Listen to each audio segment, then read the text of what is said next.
So hey guys, welcome to the another video. तो इस video में हम बात करेंगे why I choose sociology as optional subject for UPSC. तो सबसे पहले मैं बात करूंगी अबाउट सिलेबस उसका बहुत शॉर्ट है और इजी टू अंडरस्टैंड है, और एक वेल डिफाइंड जो है सिलेबस मिलता है हमें। अनदर सब्जेक्ट जैसे पॉलिटी हो गया, जियोग्राफी हो गया, इनके जो है बहुत ज़्यादा वास्ट सिलेबस हैं, और आप प्लीज़ एक बार सिलेबस चेक कर लीजिएगा कोई भी ऑप्शनल चूज़ करने से पहले। तो इसमें जैसे टॉपिक्स हैं फैमिली, कास्ट, रिलीजन, जेंडर, ये ईजी टू ग्रैप्स हैं, और विदाउट बैकग्राउंड के हम इसे ईजिली पढ़ सकते हैं। और second one will be the overlap with GS paper. GS papers one society से बहुत ज़्यादा ओवरलैप मिलता है, जैसे कम्युनलिज्म, रीजनलिज्म, सेकुलरिज्म, ये हम बहुत डिटेल में पढ़ते हैं सोसाइटी में भी, तो इसमें हेल्प मिल जाती है। सोसाइटी और जीएस के पेपर सोसाइटी और ऑप्शनल पेपर 2 है, तो उसमें काफ़ी सिमिलरिटी है। तो इसमें हम डिफरेंस कैसे करते हैं? फॉर एग्जांपल, जब हम पढ़ेंगे कम्युनलिज्म, सोसाइटी के पेपर में हम डायरेक्ट कम्युनलिज्म लिखेंगे, लेकिन जब हम ऑप्शनल के पेपर में आएंगे तो इसमें हम थिंकर्स भी ऐड करेंगे। जब हम थिंकर्स इसमें ऐड करेंगे तो वो हमारा ऑप्शनल पर्सपेक्टिव बन जाएगा। और पेपर 2 सोशल जस्टिस में जैसे वल्नरेबल ग्रुप हो गया, इसमें वीमेंस का टॉपिक भी आ जाता है, वो हम सोशियोलॉजी और जीएस के पेपर्स में ओवरलैप करता है। पेपर 3 में issue like poverty, unemployment, inequality, ये भी इसमें सब में इंक्लूड होती है। और ऐसे पेपर में कैसे हेल्प करता है? क्योंकि अगर किसी टॉपिक पे जो मैक्सिमम रेपिटेशन होती है, जैसे वीमेन एम्पावरमेंट, सोशल मीडिया, ये सब भी हम सोशियोलॉजी के पेपर में कवर करते हैं। और ये इंटरव्यू में भी हेल्प करते हैं, क्योंकि ये हमें बताते हैं ब्रॉड पर्सपेक्टिव अबाउट सोसाइटी। तो एट द एंड हमें सोसाइटी में तो वो सब चीज़ें करनी है, सोसाइटी में ही हमें हर एक चीज़ लगानी है, सोसाइटी में ही हमें अपनी पॉलिसी इंप्लीमेंट करवानी है, सोसाइटी में हमें इसे इंप्लीमेंट करना है, सोसाइटी में ही हम सब कुछ करेंगे। तो इसके लिए ये काफ़ी अच्छा हेल्प करता है। एथिकली भी हेल्प करता है, सोशली भी। पॉलिसी क्वेश्चन में ये जैसे इंटरव्यू में पॉलिसी के ऊपर क्वेश्चन पूछ लिया, तो सोसाइटी में उसको और इन डेप्थ पढ़ते हैं, तो वो हमें वहाँ भी हेल्प करता है। और ये एक ऐसा ऑप्शन पेपर है जो कि स्कोरिंग है विद मिनिमम एफर्ट्स। हम 270 प्लस में स्कोर कर सकते हैं। इसमें डायग्राम थिंकर, एग्जाम्पल, ये चीज़ें जो ये बूस्ट कराती हैं मार्क्स। अगर ये हम अच्छे से करके जाएंगे तो ये हमें और ज़्यादा एनहेंस करेगी हमारी आंसर राइटिंग को। बाकी अगर हम लिमिटेड भी पढ़ते हैं ना, तो इसमें ये काफ़ी हेल्प कर जाता है। ऊपर से जो नॉन ह्यूमैनिटी बैकग्राउंड के स्टूडेंट हैं ना, उनके लिए बहुत हेल्प करता है। जैसे जो साइंस और कॉमर्स के हैं, उनको अगर वो अपने सब्जेक्ट नहीं ले पा रहे हैं एज ऑप्शनल, अगर वो सोच रहे हैं कि हमें क्या चूज़ करना चाहिए, तो सोशियोलॉजी उनके लिए one of the best subject रहता है। क्यों रहता है? क्योंकि इसमें बैकग्राउंड की जरूरत नहीं होती है, टॉपिक बहुत ज़्यादा ईजी होते हैं। अभी लास्ट में मैं आपको सिलेबस बताऊँगी तो आपको समझ आ जाएगी। ये हम पहले ही बात कर चुके हैं कि ये एसे और एथिक्स में काफ़ी हेल्प करता है, जैसे to balance the arguments in essay and ethics papers. और इसका जो स्टडी मटेरियल है, कोचिंग नोट्स हैं, टॉपर स्ट्रेटजी है, वो इजीली अवेलेबल होती है। जैसे मैथमेटिक्स एक ऑप्शनल है, उसके लिए स्टडी मटेरियल तो मिल जाता है, पर जैसे कोचिंग काफ़ी लिमिटेड अमाउंट में इसको पढ़ाती है, तो उसमें दिक्कत आ जाती है। लेकिन इसमें हम इजीली अवेलेबल कर सकते हैं हर एक चीज़ को, कोचिंग, टॉपर स्ट्रेटजी और स्टडी मटेरियल को हम इजीली कर सकते हैं। तो ये कुछ मेन कारण थे जिसकी वजह से मैंने sociology as a optional choose किया था। अगर आप भी यूज़ करना चाहते हैं इनमें से कोई भी मेथड, तो ये सब मेथड आप किसी भी ऑप्शनल को चूज़ करने से पहले ले सकते हैं। तो मैंने ये रीज़न बताया कि क्यों मैंने sociology as a optional choose किया था। तो अब मैं आपको इसका सिलेबस दिखाऊंगी। This is the syllabus of optional paper and this is for the paper 1। तो फर्स्ट यूनिट आ जाते हैं सोशियोलॉजी द डिसिप्लिन। इसमें हम modernity, social change, Europe, emergence of sociology पढ़ेंगे। एमर्जेंस ऑफ सोशियोलॉजी यूरोप में हुआ था, तो वहाँ से पढ़ेंगे कि कैसे ये एमर्ज हुआ। स्कोप ऑफ सब्जेक्ट पढ़ेंगे, comparison with other social science, कि क्यों ये एक डिस्टिंक्ट डिसिप्लिन के रूप में एमर्ज हुआ। और फिर सोशियोलॉजी को हम ऐसे बोलते हैं कि कॉमन सेंस है, तो हम ये देखेंगे कि सोशियोलॉजी कॉमन सेंस है, ये दोनों सेम है या डिफरेंस है। फर्स्ट यूनिट में हम ये पढ़ेंगे। सेकंड में पढ़ेंगे हम सोशियोलॉजी एज अ साइंस, तो इसमें हम मेथड्स देखेंगे, specially scientific method and critics की, क्यों सोशियोलॉजी एक डिस्टिंक्ट डिसिप्लिन बना और साइंस ने उसको कैसे हेल्प की, ये सब हम इसमें देखेंगे।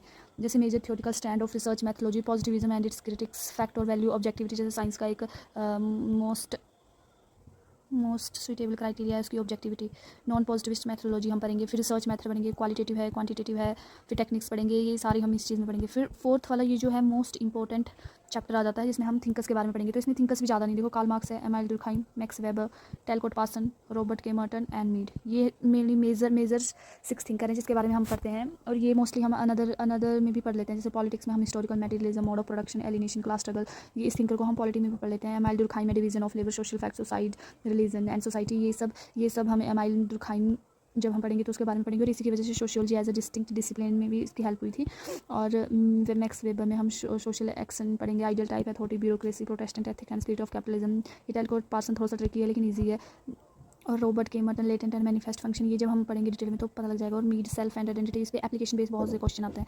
फिर हम पढ़ेंगे स्ट्रेटिफिकेशन हो गया, स्ट्रेटिफिकेशन का कॉन्सेप्ट पढ़ेंगे, सोशल स्ट्रेटिफिकेशन पढ़ेंगे, फिर dimension of social stratification, class, status, group, gender, ethnicity and race etcetera, इनमें भी पढ़ेंगे। फिर सोशल मोबिलिटी के बारे में हम पढ़ेंगे, जो कि open and close type of mobility, source, causes of mobility etcetera. फिर वर्क एंड इकोनॉमिक्स लाइफ। देखो टॉपिक्स बहुत ज़्यादा ईजी हैं, जो हम नॉर्मली वैसे भी नॉर्मली बिना कोचिंग के भी पढ़ सकते हैं, लेकिन कोचिंग आपको जो है एक्स्ट्रा और एनहेंस करके चीज़ें बता देती है।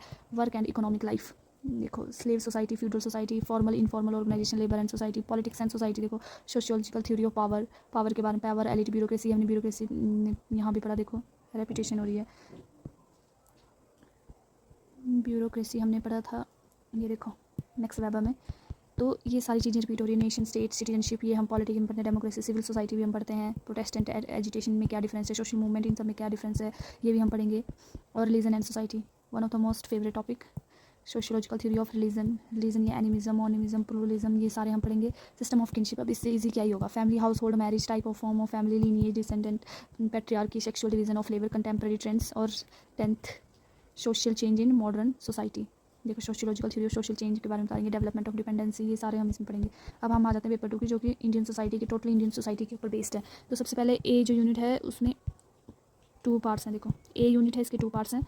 तो इंट्रोड्यूसिंग ऑफ इंडियन सोसाइटी, किसी भी सोसाइटी को इंट्रोड्यूस करने से पहले क्या पर्सपेक्टिव बताएंगे कि किस तरह से हम इसको स्टडी कर रहे हैं, ठीक है। तो इसमें इंडोलॉजी आ जाएगी, GS Ghurye, structure functionalism, M.N.. Srinivasan, Marxist sociology, AR. Desai, इसमें ये मोस्टली 3 थिंकर्स हैं।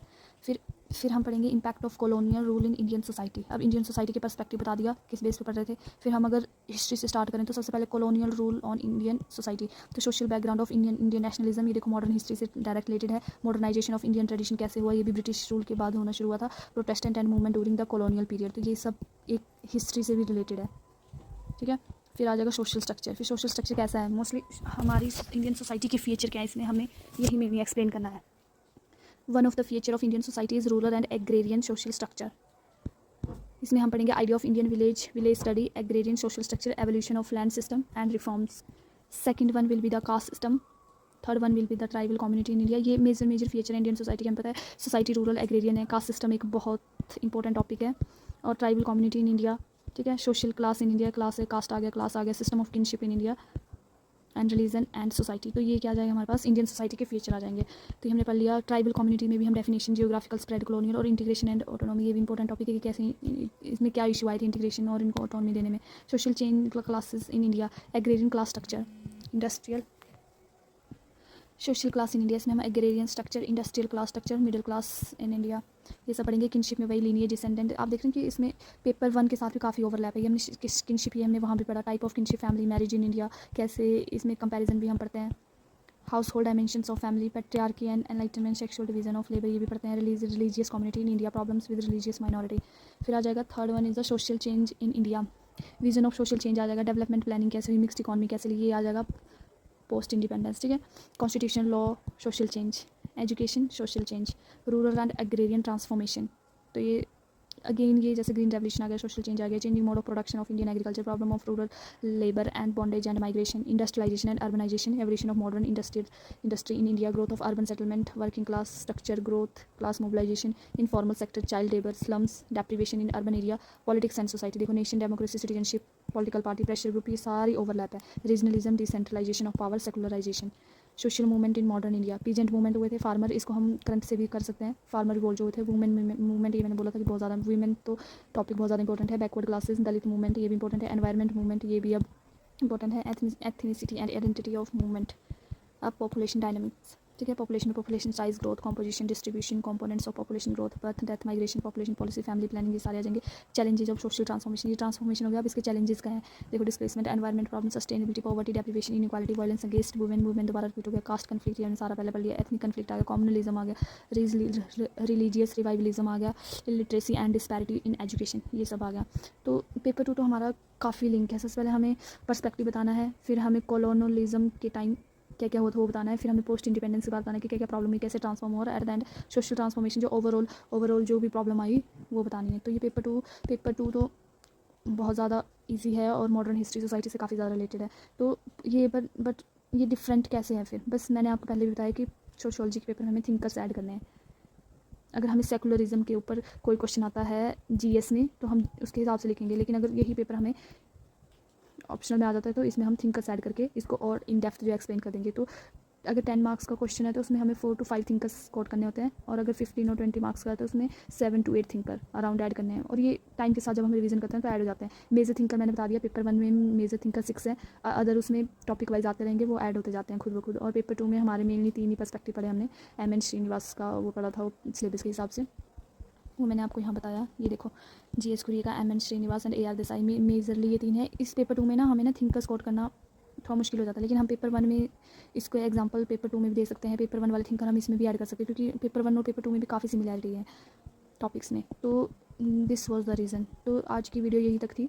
अगर आपको ज़रा सी भी इसमें हेल्प मिलती है तो please support my channel and like and subscribe the channel and like the video. Thank you.